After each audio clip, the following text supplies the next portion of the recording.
আমি করব এই ব্যাপারটা যে অবস্থান বিক্ষোভ যে দাবি আপনারা জানাচ্ছেন, এই দাবিটা মূলত কোন সরকারের কাছে জানাবেন? রাজ্য সরকারের কাছে না কেন্দ্র সরকারের কাছে? কেন্দ্র রাজ্য দুইটাতেই। এবং রাজ্য সরকারের কাছে আমাদের দাবিটা তীব্র করা এই কারণে যে আপনারা অনেক উন্নয়নের জোরের কথা বলেছেন, এইটার ক্ষেত্রে কেন আপনাদের মুখে কোনো কথা নেই? কোচবিহারের সাংসদ তিনি এই ফাঁসিঘাট ব্রিজ নিয়ে নীতিন গাডকারির সাথে দেখা করেছেন, তাকে চিঠি দিয়েছেন এবং নীতিন গাডকারি বলেছেন যে তাকে রাজ্যের সেতু বন্ধন প্রকল্পের সাথে মাধ্যমে এই প্রকল্পটা পাঠাতে এবং সেই প্রক্রিয়ার মধ্যে আসার জন্য সাংসদও বলেছেন যে উনি মুখ্যমন্ত্রীর সাথে ব্যাপারে কথা বলবেন। এই জায়গাটা আপনারা কিভাবে দেখছেন? বিষয়টা হচ্ছে তার সঙ্গে দেখা করেছে এটা খবর আমাদের কাছে নেই। না করেছেন না, না। করবেন বলেছেন। হ্যাঁ, একটা চিঠি দিয়েছেন, এটা খবর জানি যে একটা চিঠি দিয়েছেন, কিন্তু দেখা উনি করবেন কি করবেন না সেটা ওনার ব্যাপার। কিন্তু প্রকৃত বাস্তব অবস্থার মধ্যে দাঁড়িয়ে অনেক আন্দোলন শুনছি,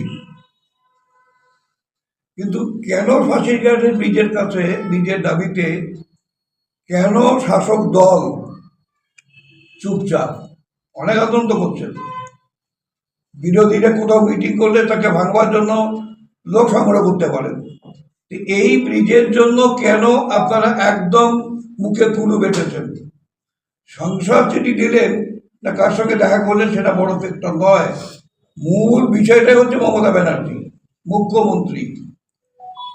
তিনি তো অনেক বলেন যে আমি কুচবিহারে বহুবার গিয়েছি, কুচবিহারকে ভালোবাসি, তো উনি কি এই সমস্যাটা জানেন না?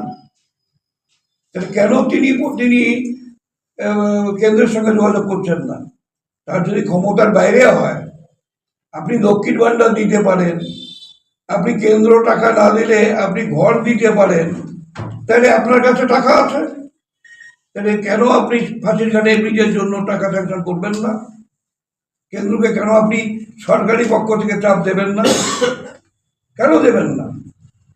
বিধানসভায় অনেক প্রস্তাব পাস হয়, কেন ফাঁসিঘাটে ব্রিজের নিয়ে কোনো এমএলএ প্রস্তাব দিচ্ছেন না? আমরা তো শূন্য, আমরা জেলখানা তো শূন্য, আমরা বিধানসভা তো শূন্য, আমরা দুই জায়গায় তো শূন্য। কারণ জেলখানাও তো আমাদের নেতা মন্ত্রী এমএলএ কেউ গ্রেপ্তার নেই, শাসক দলের অনেক আছে, আর ওরাই বলে যে আমরা শূন্য। হ্যাঁ, আমরা শূন্য, কিন্তু আমরা জেলখানাতেও শূন্য।